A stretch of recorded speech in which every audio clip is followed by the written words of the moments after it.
Buenas noches, mi nombre es Johnny Yari Márquez Chávez y hoy voy a hablar sobre un tema que es muy importante, la cual es la violencia de género y la ineficacia del sistema judicial peruano frente al feminicidio.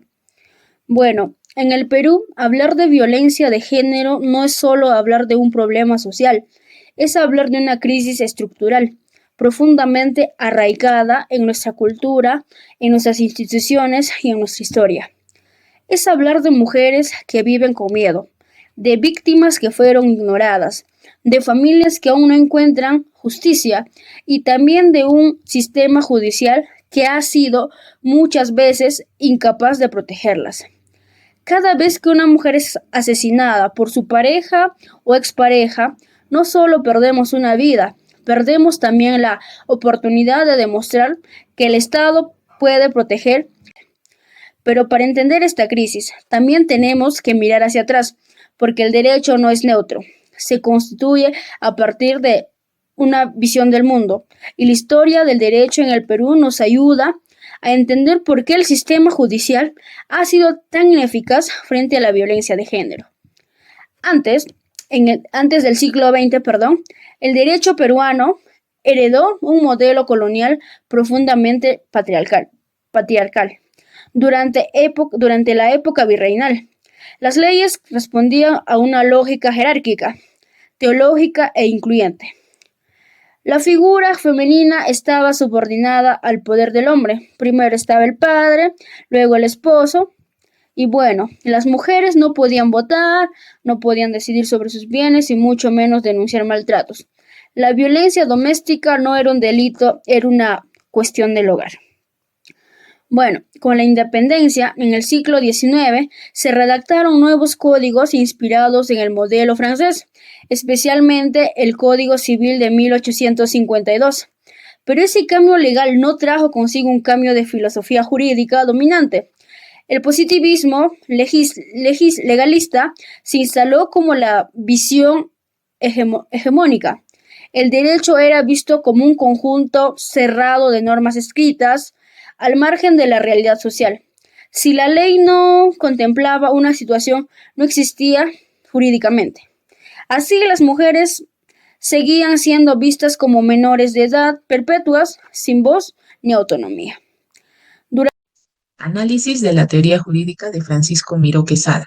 Él fue un filósofo peruano que propuso una teoría del derecho justo, o que fue una crítica del positivismo legalista. Para él, el derecho justo es aquel que no es arbitrario, es decir, que está guiado por la razón práctica y que protege la dignidad de la persona. Él parte de una pregunta fundamental, que es ¿cómo saber si una norma es justa? Su respuesta se basa en dos criterios: la ética formal, que evalúa si la norma fue promulgada válidamente, y la ética material, que analiza su contenido desde principios racionales y éticos. Él, en su obra Lógica Jurídica Idiomática, también propone tres tipos de interpretación jurídica: deductiva, analógica y extensiva, y sostiene que el jurista no debe solamente limitarse a aplicar la ley, sino debe razonar éticamente su aplicación. Ahora, aplicando esta teoría a la realidad del feminicidio en el Perú, encontramos una gran contradicción entre el derecho escrito y el derecho aplicado. Aunque existe la ley 3036-4 y tratados como la Convención de Belém do Pará, el sistema judicial sigue siendo ineficiente y muchas veces indiferente.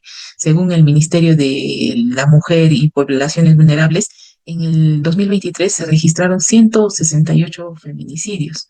La Defensoría del Pueblo también ha señalado que las medidas de protección llegan tarde o no se cumplen, que hay revictimización e impunidad.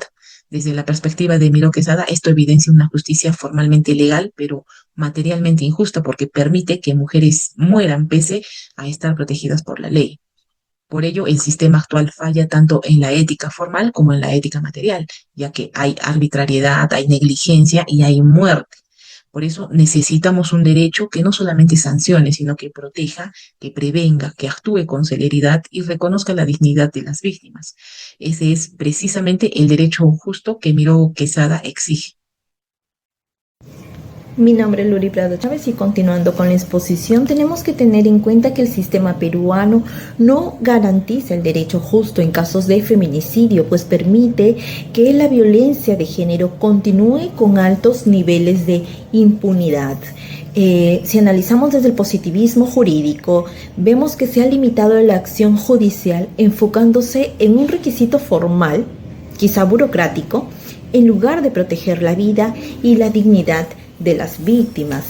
Además, si miramos desde la percepción de Miro Quesada, quien menciona que el derecho debe ser una herramienta de transformación social, justa y efectiva y no solamente normas vacías, pues podamos entender que el derecho actual necesita un enfoque moral, un enfoque contextual y racional.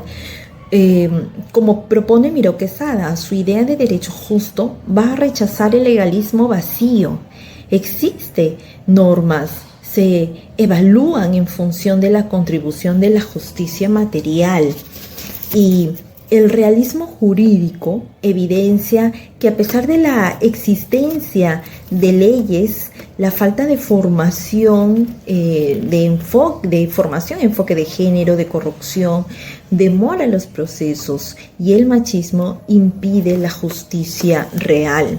Entonces, en teoría crítica del derecho y feminismo jurídico, en Perú se minimiza o se victimiza a la mujer, pues el enfoque tradicional positivista prioriza la legalidad sobre la justicia y contribuye a la rigidez del sistema judicial frente a la violencia de género.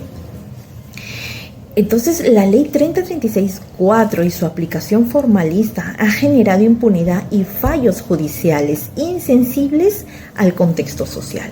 Entonces, como grupo, nosotras estamos proponiendo sobre todo la formación obligatoria en género y derechos humanos para jueces, fiscales, policías y todo operador de justicia con un enfoque de dignidad de justicia, siguiendo un marco filosófico de Miro Quesada. Además, la creación de una unidad nacional para el seguimiento de los casos de feminicidio, con protocolos específicos que intenten y que eviten que otra persona fallezca o evitar la revictimización de las víctimas, priorizando su protección. Una reforma también normativa y judicial para aplicar perspectivas de género. Una participación activa en las mujeres también es muy importante y necesario porque ellas son las que han sufrido más a lo largo de la historia. Además, necesitamos como Estado el fortalecer el acceso a la justicia. Todas estas son nuestras propuestas por una mujer libre de violencia.